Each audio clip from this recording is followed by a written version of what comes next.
नमस्कार, आप देख रहे हैं अब तक टीवी चैनल। हमारे संवाददाता उमानंद गुप्ता ने जनपद बलरामपुर से जानकारी देते हुए बताया, गणेश जन्मोत्सव की भावमयी झांकियों से सराबोर हुआ उतरौला। शिव महापुराण कथा के पंचम दिवस पर झूमे श्रद्धालु। भगवान कार्तिकेय एवं श्री गणेश जी की जन्म कथाओं का भावपूर्ण वर्णन भक्ति में डूबा। नगर के प्राचीन एवं श्रद्धा का केंद्र बाबा श्री दुखनाथ मंदिर प्रांगण में चल रही 10 दिवसीय श्री शिव महापुराण कथा के पंचम दिवस पर धार्मिक आस्था, श्रद्धा और भावनाओं का अनुपम संगम देखने को मिला। कथावाचक पंडित ब्रजलाल मिश्रा जी की ओजस्वी वाणी और भावनाओं से परिपूर्ण कथा ने श्रोताओं को शिव महापुराण के दिव्य संसार में प्रविष्ट करवा दिया। इस विशेष दिवस की कथा का आरंभ हुआ भगवान कार्तिकेय की जन्म कथा से, जहां पंडित जी ने बताया कि किस प्रकार भगवान शिव के तेज से उत्पन्न हुए कार्तिकेय ने अधर्म और अराजकता के विनाश हेतु अवतार लिया। उनकी लीलाओं और शक्ति का ऐसा वर्णन हुआ कि श्रोताओं के मन में वीरता और धर्म के प्रति नई ऊर्जा का संचार हो गया। कथा का भावनात्मक शिखर तब आया जब भगवान गणेश जी की जन्म लीला का प्रसंग प्रस्तुत हुआ। माता पार्वती द्वारा उपटन से गणेश जी की रचना, उनका बाल सुलभ व्यवहार और भगवान शिव द्वारा अनजाने में उनका मस्तक काटना, इन घटनाओं ने श्रोताओं की आंखों को नम कर दिया। किंतु जैसे ही कथा में गणेश जी को हाथी का मस्तक देकर के उन्हें पुनर्जीवित करने और प्रथम पूज्य की उपाधि प्रदान करने की बात आई, पूरा पंडाल गणपति बप्पा मौर्य के जय घोष से गूंज उठा। मंदिर परिसर इस दृश्य में भक्ति भाव और उल्लास से भर उठा जब मंगल सोहर गीतों पर श्रद्धालु झूमते हुए भगवान गणेश के जन्मोत्सव का नृत्य और जयगान करने लगे। इस आध्यात्मिक उत्सव को रात्रिकालीन आतिशबाजी ने और भी भव्य बना दिया, जैसे आकाश स्वयं इस महोत्सव की साक्षी बन गया हो।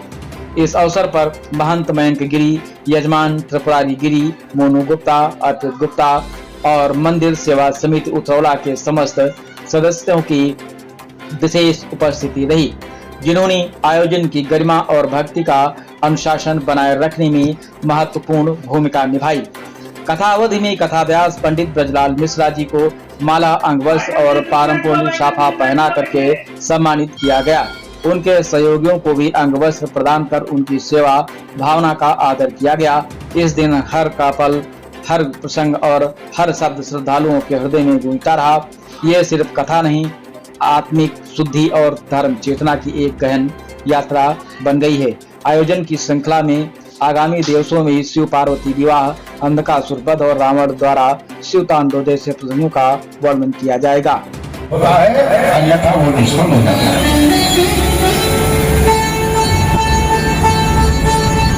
है किसके अंदर कौन तोड़ेगा भोलेनाथ की इच्छा।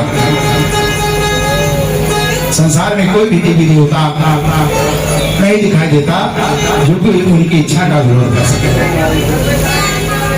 फिर भी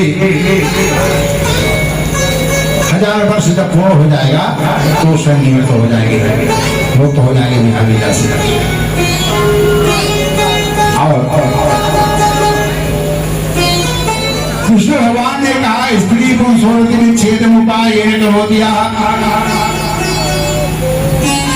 जैसे पशु रथ क्रीड़ा में लीन हो, पंछी रथ क्रीड़ा में लीन हो, कीट पतंगे सर्प इत्यादि रथ क्रीड़ा में लगे हुए हैं, और जो उनके रथी को भंग करता है, उस समागम को भंग करता है, उन दोनों का विच्छेद कराता है, उसे बहुत बड़ा पाता लगता है।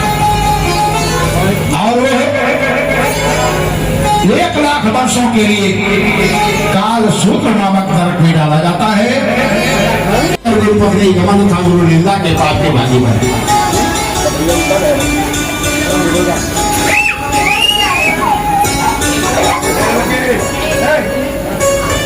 ब्रह्मा जी बोले कि जिसने आपके तेज को छुपा रखा है वो इस भारत में आपकी पूजा का अधिकारी, सेवा का अधिकारी ना हो, ऐसा पाप उसको नहीं करो। तो इस प्रकार समस्त देवगणों ने पृथ्वी पर जितने भी घोर पातक थे उन सबकी दुहाई लेकर के और कहा हमें भी पता नहीं। अग्निदेव बनाए गए, कहा मेरा तेल। और निर्णय ने कहा कि प्रभु आपका तेल धारण करने में मैं समर्थ नहीं था, असमर्थ था, इसलिए मैंने उसे गंगा जी में त्याग किया।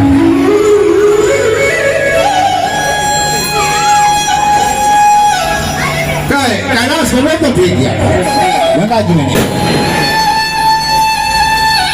तब हिमालय कि हे लोक रक्षक परमेश्वर शंकर उस समय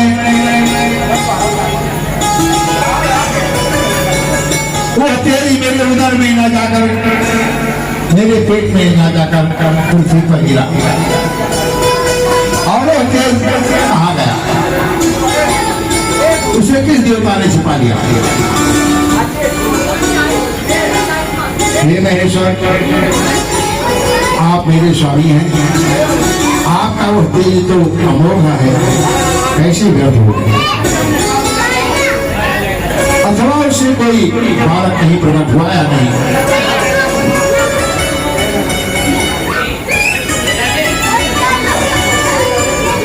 भोलेनाथ ने देवताओं को बुला करके पार्वती के मन की बात कही और कहा पता लगाओ वो मेरा तेज किस स्थान पर विराजमान है।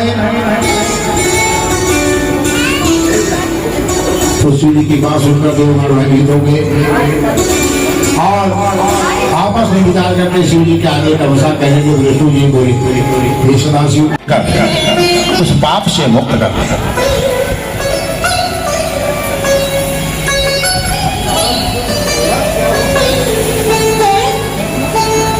इसी कारण महामुनीन्द्र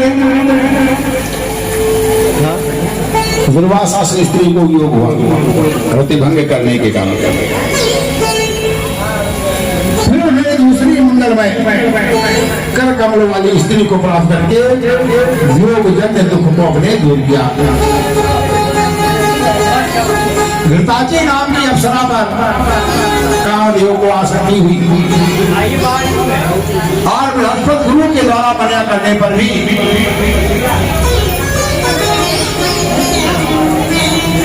उसने बृहस्पति के पत्नी का हरण कर लिया, तो उसे भी अनेक प्रकार के कष्टों का सामना करना पड़ा। अतः हे ब्रह्मन, आप इन सब लोगों को लेकर के अपने स्थान को लौट जाएं। शिव जी एकांत में पार्वती जी के साथ विहार कर रहे हैं। ब्रह्मा जी बोले कि हे मुनीश्वर,